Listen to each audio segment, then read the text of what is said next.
Está conectada. Cuando ustedes quieran, podemos empezar con la disertación.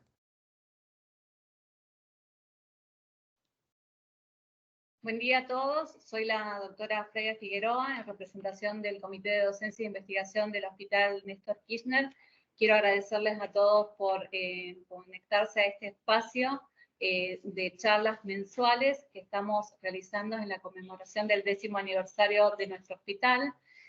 En el día de hoy contamos con el honor de tener como disertante al doctor Miguel Noguera, que es el jefe de la unidad de cirugía del Departamento de Cirugía Mayor Ambulatoria de esta institución, y que nos va a contar sobre la experiencia de estos 10 años de la implementación de un servicio de CMA freestanding público. Muchísimas gracias, Miguel. Gracias.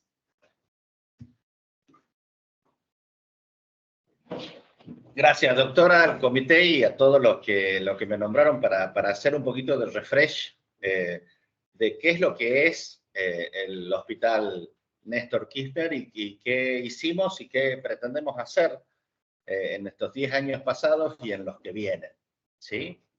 Y para eso vamos a hablar un poquito. Nuestro hospital es el hospital más nuevo que tiene el Sistema Provincial de Salud. Llevó 5 años aproximadamente su diseño, la planeación, la concreción, y se inauguró el 30/7 del 2014. 5 días después, el 4 de agosto, fue la primera cirugía realizada acá.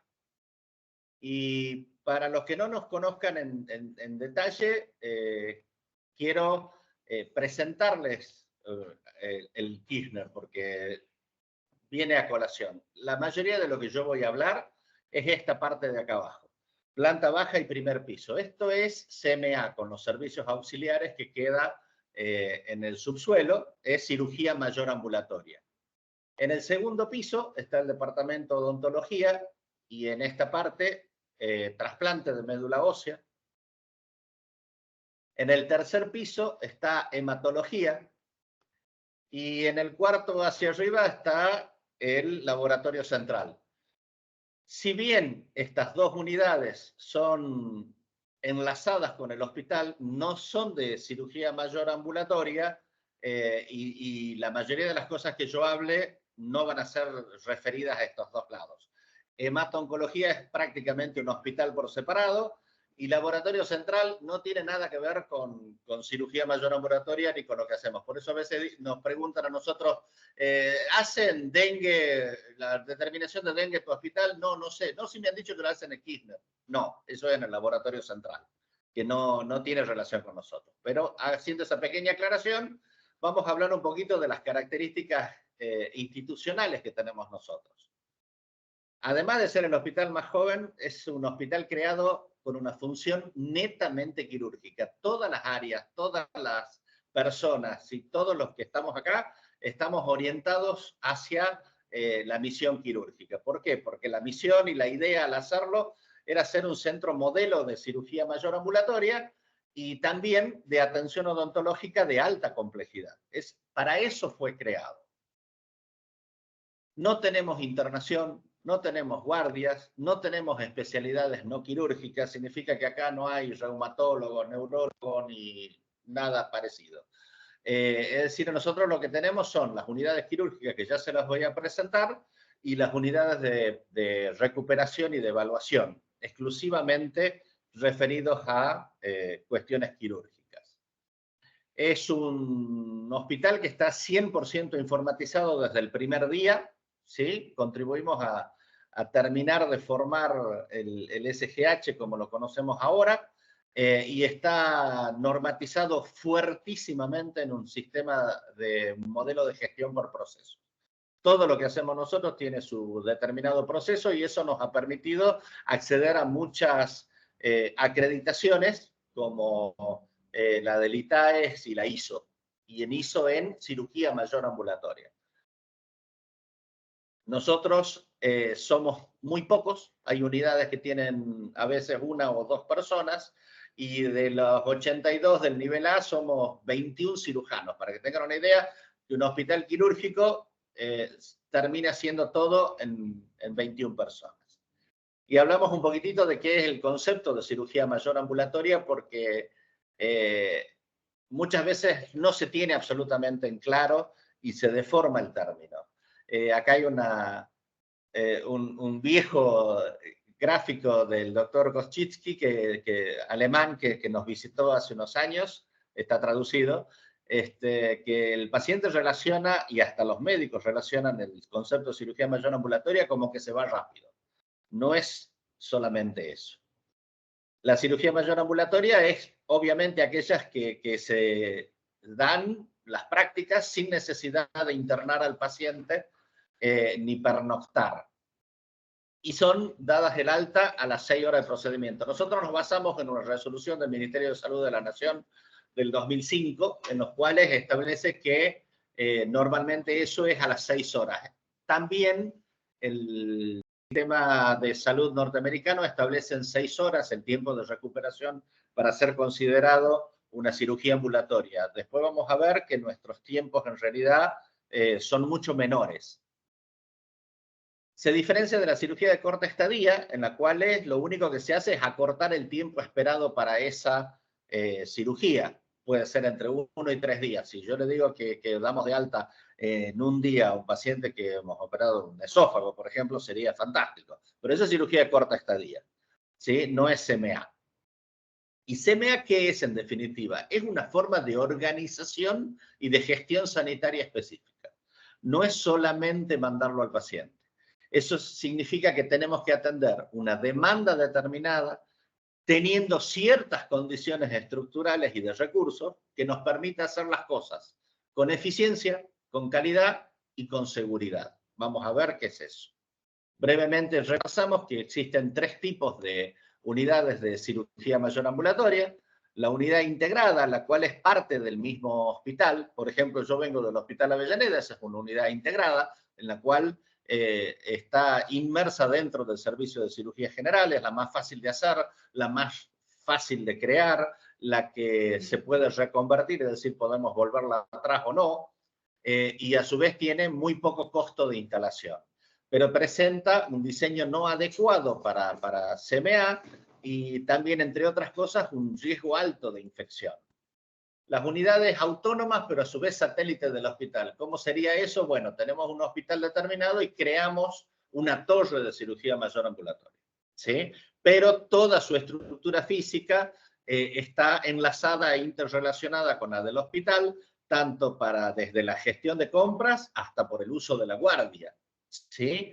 Y en esto tenemos que esas unidades autónomas, satélites del mismo hospital, tienen muchos mayores costos de construcción y es muy difícil reconvertirlas. Es decir, no podría volverse atrás. Generalmente cambian a otro tipo de cosas si fuera necesario.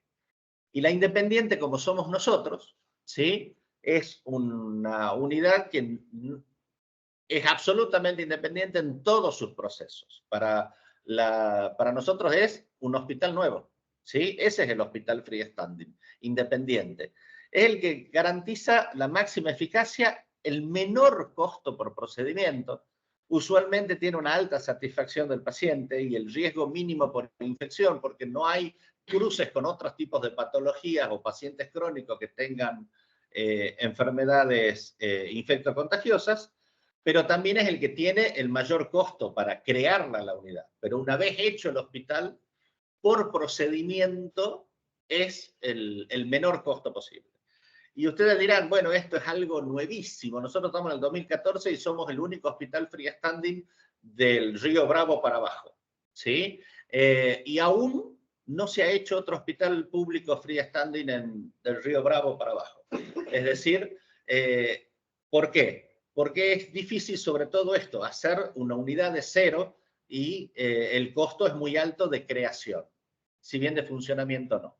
Y aunque parezca algo absolutamente moderno, en realidad lo empezó una persona hace mucho, James Nichol, ¿sí?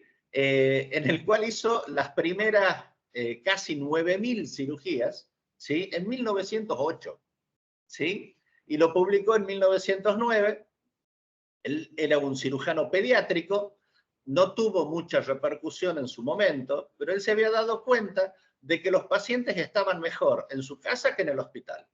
Entonces creó todo un sistema de cirugía ambulatoria para los niños que venían al hospital traídos por sus madres, se operaba y en el postoperatorio inmediato volvían con sus madres a la casa y él mandaba un equipo de enfermeras que tenía para que los visitaran a los niños en el control postoperatorio.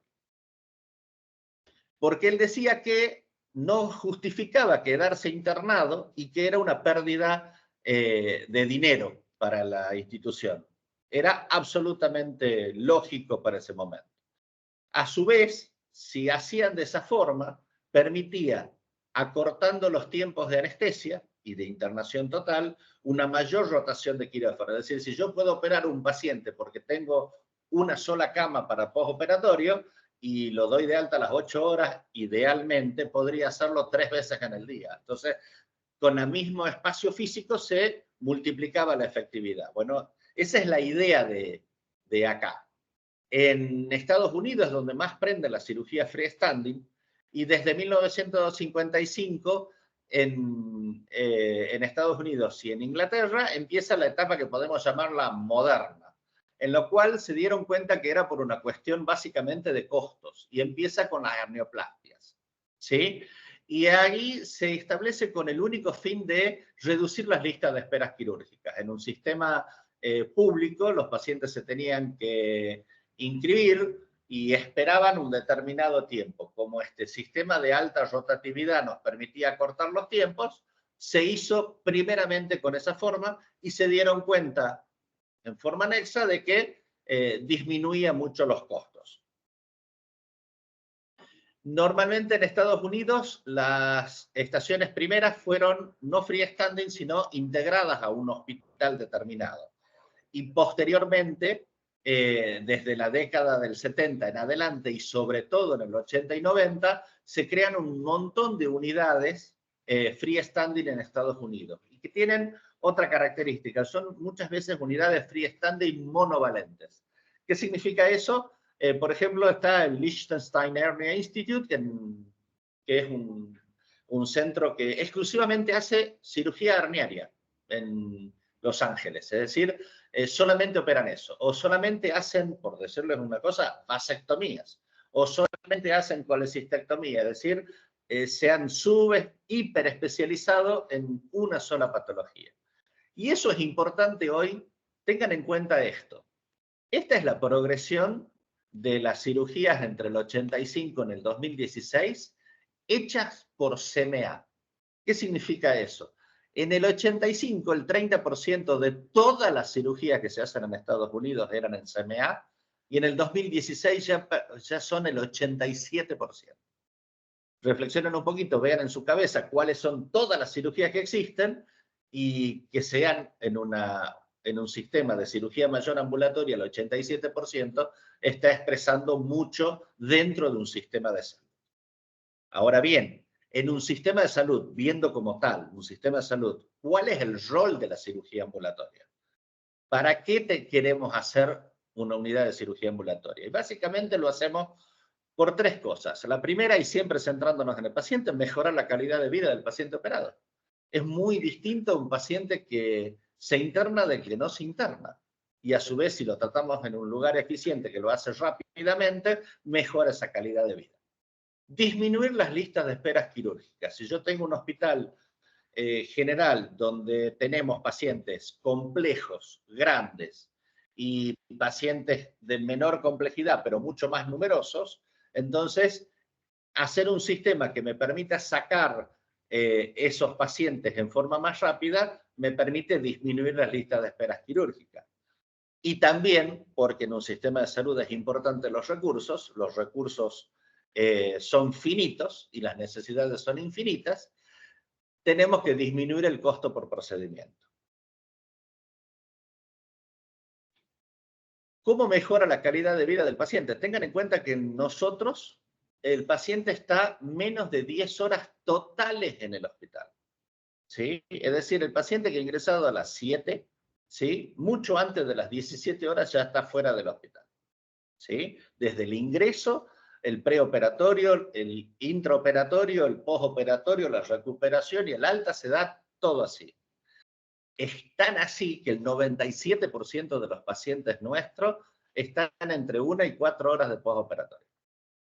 Es decir, que la interrupción con su vida normal es muy pequeña. Tengan en cuenta una madre que acaba de dar a luz y está el chiquito lactando aún. Bueno, puede darle de lactar al entrar al hospital y la próxima vez ya va a estar afuera, operada de vesícula, por ejemplo, de hernia, y lo puede volver a dar de lactar. Y eso permite, obviamente, un rápido retorno a la casa con un contacto familiar adecuado. Eso es calidad de vida. Disminuir el costo por procedimiento. Y acá hay una cosa que no se entiende muy bien normalmente. Es obvio que el sistema va a disminuir los costos al no internar. Si yo tengo un paciente internado, desde el suerito que le paso a la noche hasta el personal que lo cuida a la noche va a tener un costo. Si yo no tengo eso, no va a tener los costos. Pero eso no es tan importante en cuanto a disminuir el costo por procedimiento. Lo que es menos obvio es que esa disminución del costo es por un aumento de la calidad y de la eficiencia. Menos personas con menos recursos hacen más cosas. Y lo hacen con tanta calidad que no tienen tantas complicaciones, entonces los costos generalmente altísimos de todas esas complicaciones son los que al final del proceso ayudan a disminuir el costo por procedimiento.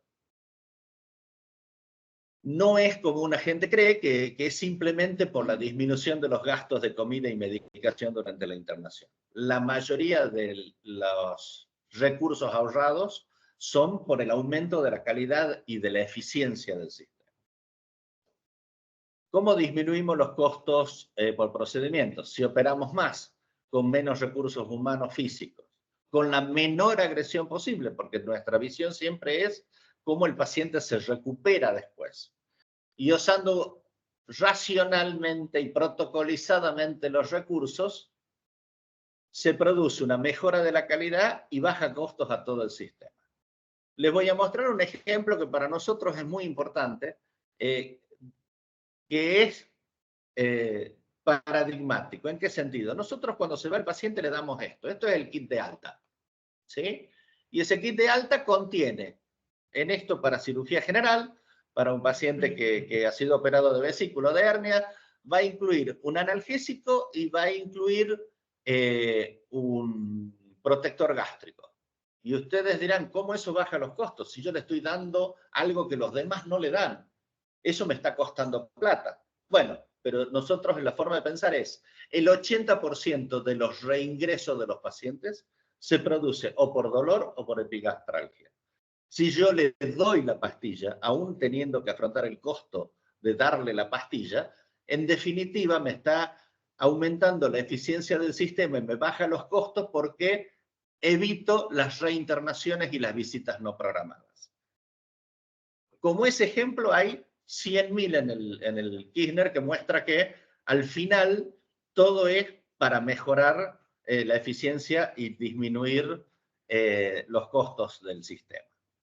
Y lo último que nos queda es si la CMA es segura, porque hay gente que dice, bueno, me operan de vesícula, ¿y por qué allá me tienen 24, 48 horas internado y acá a las 2 horas estamos insistiéndole que se vaya a la casa? ¿Eso es seguro? Bueno, y lo sabemos, sí, es seguro. Por contestarlo rápidamente, es muy seguro. Y lo sabemos desde hace mucho tiempo. Y desde la década del 80, la Universidad de Michigan hacía unos estudios muy lindos, prospectivos, comparativos, randomizados, en los cuales concluyeron que la seguridad de los pacientes no depende si están internados o no. De lo que sí depende es una adecuada selección de los pacientes y una correcta práctica quirúrgica y anestésica. De eso sí depende, no si están internados o no. Obviamente, todos estos protocolos han sido aprobados tanto por las sociedades de anestesia como las sociedades quirúrgicas de Estados Unidos. Entonces, ¿la cirugía es segura? Sí, muy segura, con los criterios de selección adecuados. Y a eso queremos refrescarles un poquito a ustedes que son nuestros derivantes, ¿sí? ¿Qué son esos criterios de selección? Y a veces nos critican y a veces es por desconocimiento, ¿sí?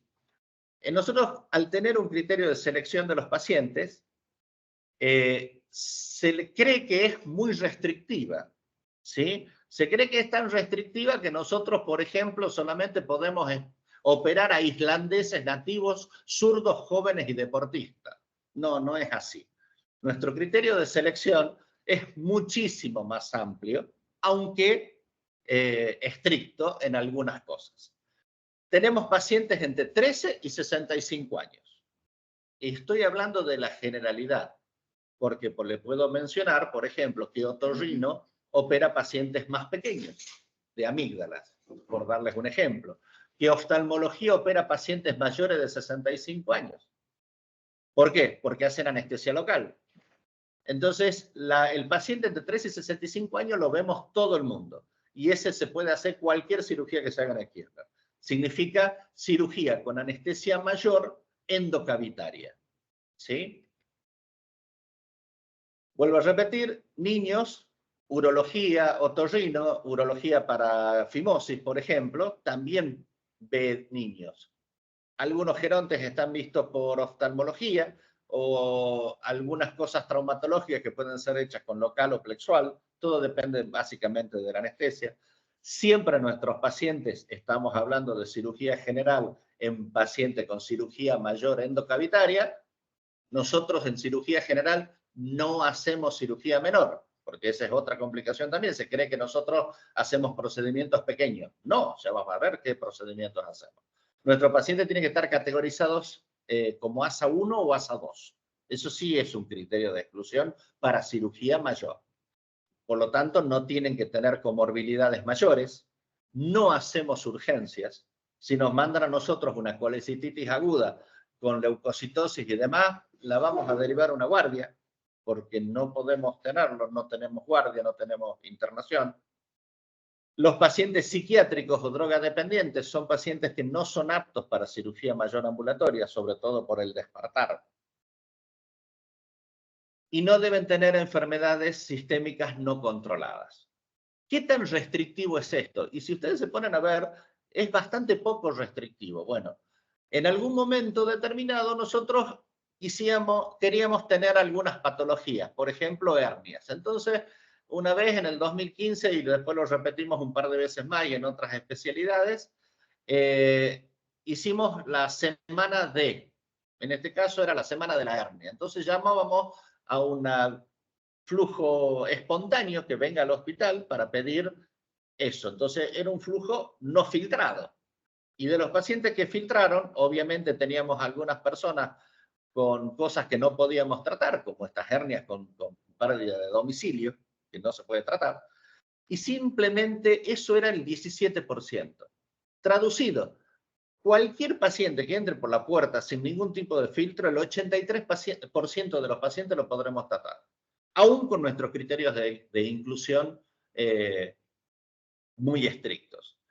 Con la derivación del ciprosa adecuada, sabiendo los criterios de internación, nosotros descartamos generalmente por patologías que el paciente no sabía que tenía o porque la cirugía en sí no da para ser operada en nuestro hospital, menos del 5%. Es decir, nuestros criterios son bastante claros porque eso hace a la seguridad del sistema, pero aún así son muy poco restrictivos. La enorme mayoría de los pacientes pueden ser vistos. Y si bien cuando vemos el sistema de cirugía mayor ambulatoria, lo primero que se nos viene a la cabeza es cirugía general, yo les quiero contar que eso no es así. Nuestro hospital es muchísimo más grande y hablamos de unidades quirúrgicas. ¿Y qué unidades quirúrgicas tenemos acá? Tenemos ginecología, tenemos odontología, que hace hasta cirugías con anestesia general, tenemos oftalmología, tenemos traumatología, tenemos urología, tenemos otorrinolaringología, cirugía plástica, gastroenterología, cirugía vascular y cirugía general. Todas esas unidades componen el universo de lo que es el Hospital Kirchner. Y obviamente ninguna unidad quirúrgica sería nada sin dos cosas imprescindibles. La primera, nuestro excelente servicio de anestesia. Muchas de las cosas que hemos logrado en recuperación y de los pacientes, lo ha hecho un soberbio equipo de anestesiólogos jóvenes y muy bien formados, que han cambiado la forma de dar la anestesia, nos siguen muchísimo en nuestros tiempos quirúrgicos y permiten una mejor adecuación y la bajada de los tiempos de recuperación del paciente. Y lo último, que sin tampoco seríamos nada, nuestra virtual unidad de evaluación y recuperación, compuesta por cardiólogos, por clínicos y por neumonólogos, que se encargan de hacer el preoperatorio, si están incluidos en ese ASA 1 o ASA 2, y también hacen la recuperación postoperatoria y le dan de alta al paciente, porque el paciente es dado por la unidad de recuperación y no es dada de alta por los cirujanos actuales. Y veamos cada una de esas unidades. La unidad de oftalmología, el jefe es el doctor Javier Marengo, tiene algunas particularidades. Es el 30% de las cirugías del Hospital Kirchner. Vamos a ver los números un poquitito más adelante. Este es el único que no tiene los consultorios en nuestro hospital. El oftalmología tiene una simbiosis muy grande entre nosotros y el Hospital Padilla.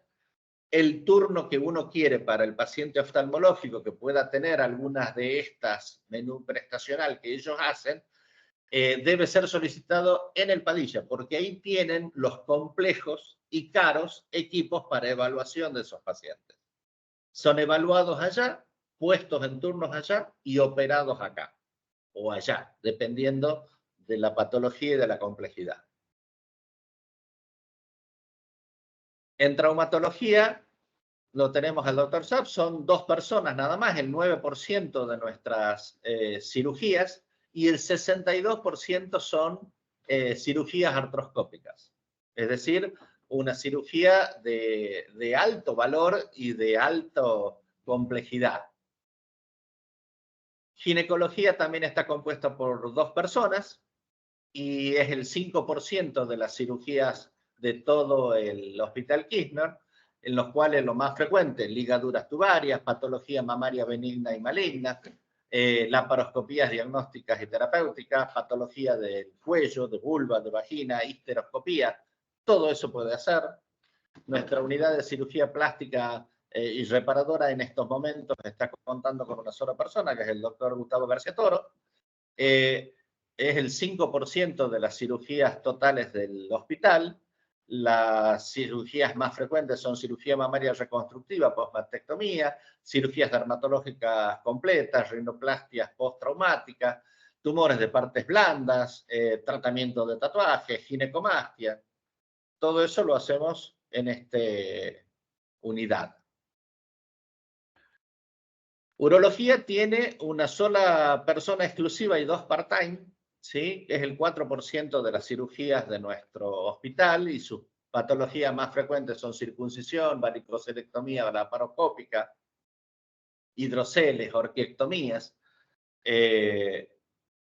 La unidad de otorrinolaringología con el doctor Valdivieso es el 4% de las cirugías del hospital.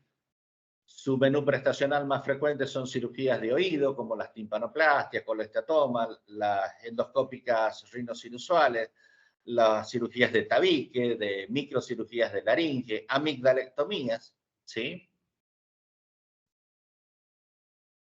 Dentro del hospital tenemos la unidad odontológica quirúrgica, el doctor Uberti es el jefe, que tienen en ese segundo piso que le voy a mostrar en la segunda diapositiva 2 quirófanos propios, pero también opera dentro del quirófano central, es el 10% de las cirugías de nuestro hospital, e incluye la cirugía odontológica compleja y de alta calidad que no puede ser solucionada en los CAPS y la cirugía odontológica periférica.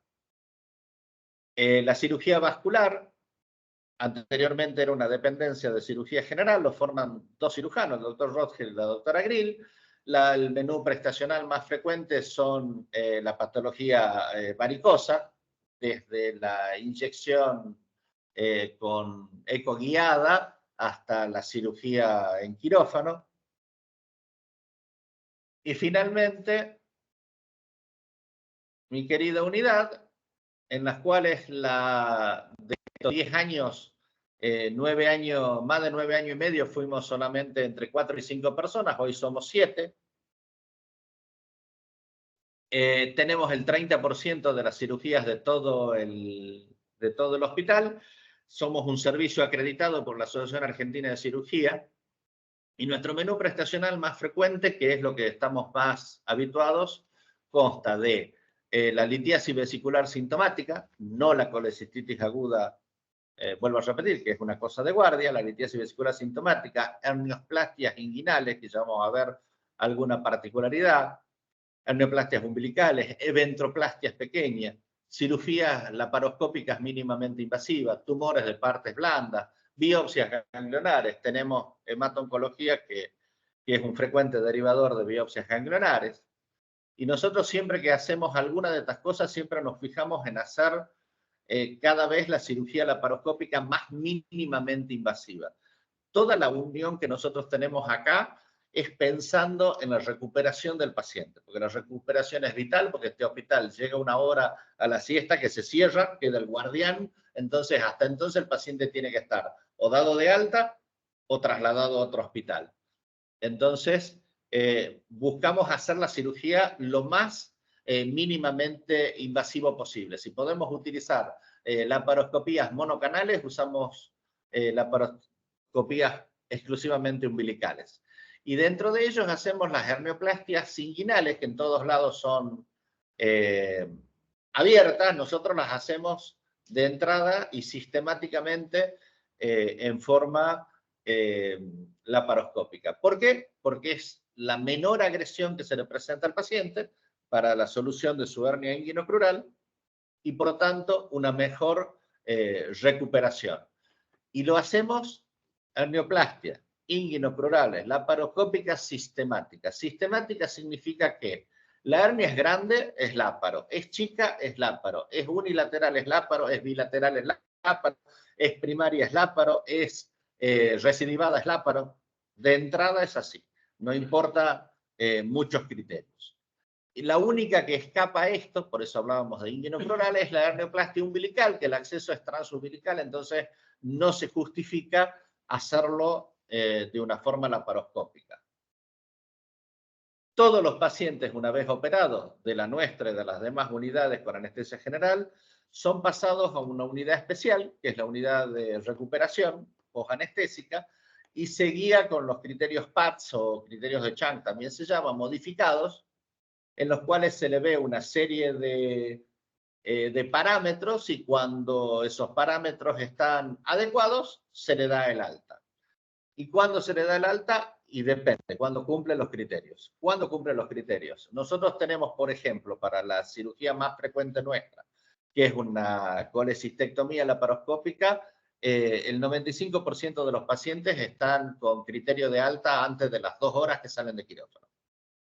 Es decir, esas 6 horas que establece de postoperatorio la normativa ministerial nuestra y la de la Secretaría de Salud de Estados Unidos, nosotros lo hacemos 3 veces más rápido. Con la seguridad. ¿Basado en qué? En nuestros criterios de selección. En números que hemos hecho estos 10 años. ¿Sí? Y esto está tomado del SGH al 27 del 5, es decir, el día del lunes hicimos el corte para estas diapositivas y hemos hecho 37.965 cirugías. ¿Sí? De esas, oftalmología y cirugía general tienen una cantidad parecida, cercana al 30%. Nos sigue odontología, nos sigue traumato, ¿sí? Urología, otorrino, gastro, que es, parece poco, pero en realidad es una de las últimas unidades incorporadas a nuestro hospital. No es una unidad que haya estado desde el comienzo. Es una unidad que se agregó posteriormente. Dentro de cirugía general, ¿qué es lo que hacemos nosotros con más frecuencia? Colecistectomías laparoscópicas. Es lo que más hacemos. ¿Sí? Hasta más de la mitad. ¿Por qué acá aparece como que es la mitad? porque el sistema tiene un problema para ver cuando hacemos cirugías de más de un procedimiento en el mismo momento. Traduzco. Si hacemos vesícula más hernia umbilical, vesícula más LT, ligadura de trompas en la mujer. Entonces, lo computa como una sola, en realidad es bastante más. Hernias de línea media, hemos hecho hernias inguinocrurales, recuerden por Láparo, es la mayor experiencia pública en el país que tenemos en hernioplastia inguinocrural laparoscópica. Las eventraciones y una serie variopinta de otras, y esas otras, ¿qué incluyen? Podemos hacer en algunas circunstancias y demás algunos procedimientos torácicos menores como punciones o biopsias pleurales. El paciente tiene que estar muy dentro de nuestros criterios de selección. Tumores de partes blandas como fibroelastoma, ¿sí? Que es el tumor benigno de pared torácica más frecuente. Una completa serie variopinta de distintos ganglios que se sacan generalmente para hemato-oncología. En algunos momentos hemos tenido acá, después de la pandemia y durante ella, el servicio de oncología, entonces hasta podíamos hacerle procedimientos como gastrostomía, también ambulatorios, laparoscópicos monocanal. En algún momento hicimos algunas experiencias con cirugía torácica, en este caso eran simpatectomías torácicas, algo que ya se sacó porque realmente necesitan internación a la noche. O, por ejemplo, la colocación de catéteres implantables para quimioterapia. Entonces, en ese otro va un 20% de todos los que hacemos. Y repasemos un poquito de nuestras características muy especiales freestanding, ¿sí? Acá se hace muchísimo hincapié en la recuperación del paciente, ¿sí? Lo más importante cuando nosotros hacemos algo es pensar cómo se recupera. De esa misma forma, en ese feeling que tenemos con los anestesiólogos, pensamos en preferir siempre las anestesias generales o la neurolepto sobre anestesias raquídeas y peridurales que tienen un tiempo de recuperación muy largo, ¿sí? Y siempre, en cualquier método, preferimos el menos invasivo. Si tenemos dos métodos quirúrgicos para hacerlo, preferimos el menos invasivo. Por ejemplo, las hernioplastias laparoscópicas.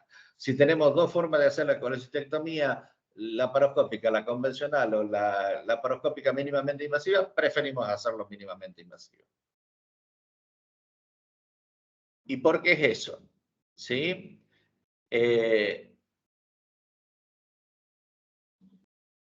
Por seguridad, una característica nuestra también es que los estudios de evaluación preoperatoria tienen que ser hechos en nuestra institución.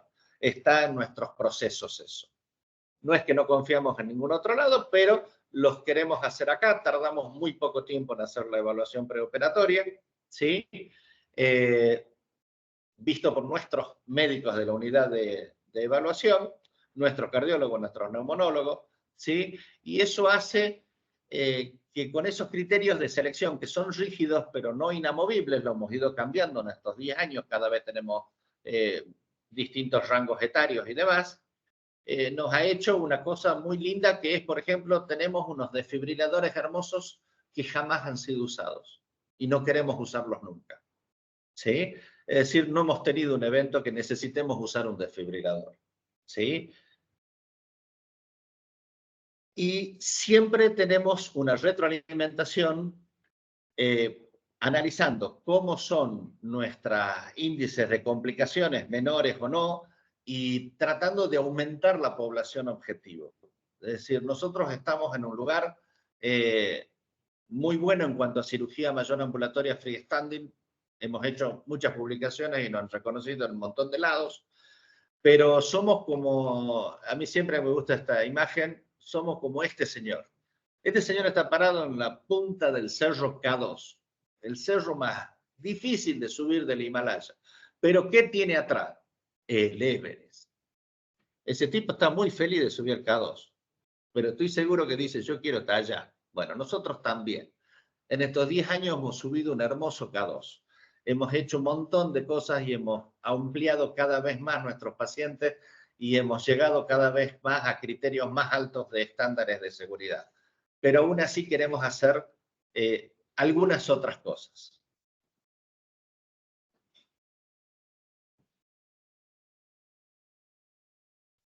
a nosotros tenemos que adecuar el sistema de derivación internosocomial, porque tenemos hallazgos no esperados, ¿sí? Por ejemplo, una litiasis en la vía biliar insospechada, aún con todos los criterios de inclusión y de evaluación y demás, puede pasar esto, porque el paciente se programó hace 3 semanas y tuvo un cólico anteayer y pasó la piedrita a su vía biliar. Bueno, entonces necesitamos un sistema muy útil de derivación internosocomial. A su vez, ¿por qué insistimos en nuestros criterios de inclusión? Porque cada vez que nosotros tenemos que sacar un paciente de este hospital para trasladarlo a otro, es complejo, es complicado, hay que ver una potencial reoperación, hay que ver quién lo hace, en dónde lo hace, y deben estar muy bien consensuados eso, y no siempre se logra. Eso nos quiere explicar a nosotros por qué tenemos nuestros criterios de selección adecuados. Para darles un ejemplo, nosotros en cirugía general, en todas esas cirugías que han visto, ya en diciembre hemos pasado las 10.000 cirugías mayores, tenemos 9 derivaciones internosocomiales, en 10.000. ¿Sí? Cada una de esas las conocemos hasta con nombre y apellido todos nosotros. ¿Sí? Y de esas 9 derivaciones, ¿sí? 6 se produjeron los primeros 8 meses. ¿Hasta qué? Hasta que se afinó demasiado este proceso de selección, ¿sí? Y hemos derivado una hace un poquito más de un mes y en los 4 años anteriores ninguno. Entonces eso habla de por qué nosotros insistimos con nuestros criterios de selección de los pacientes. ¿Qué puntos a futuro son? No tenemos una buena legislación de cirugía mayor ambulatoria, ¿sí? En la legislación argentina. En nosotros sale como internación abreviada, nada más que eso, o nos basamos en una resolución ministerial. Necesitamos que sea una ley, porque el éxito de la CMA, ¿sí? Es un enfoque integral. Significa que tengamos una mejor selección de pacientes, la mejor medicación posible, anestesiológica, preoperatoria y postoperatoria, ¿sí? La mejor anestesia posible, el mejor acceso posible, el mejor instrumental, ¿sí? Y la mejor técnica quirúrgica disponible para ese paciente en especial. Como decía Albert Einstein, la vida es como andar en bicicleta. Para mantener nuestro equilibrio debemos seguir en movimiento. Y en el Kirchner estamos permanentemente en movimiento, repasando nuestros objetivos y sobre todo empujando los límites de qué podemos y qué debemos hacer. Nosotros necesitamos ahora una mayor concientización del personal médico de los límites y los alcances de la CMA. ¿Qué podemos y qué no podemos hacer? Nosotros queremos hacer mucho, ¿sí? Pero algunas cosas no podemos hacer. Entender que CMA no es irlo al paciente a las pocas horas a la casa, ¿sí? Es un modelo de atención con características propias.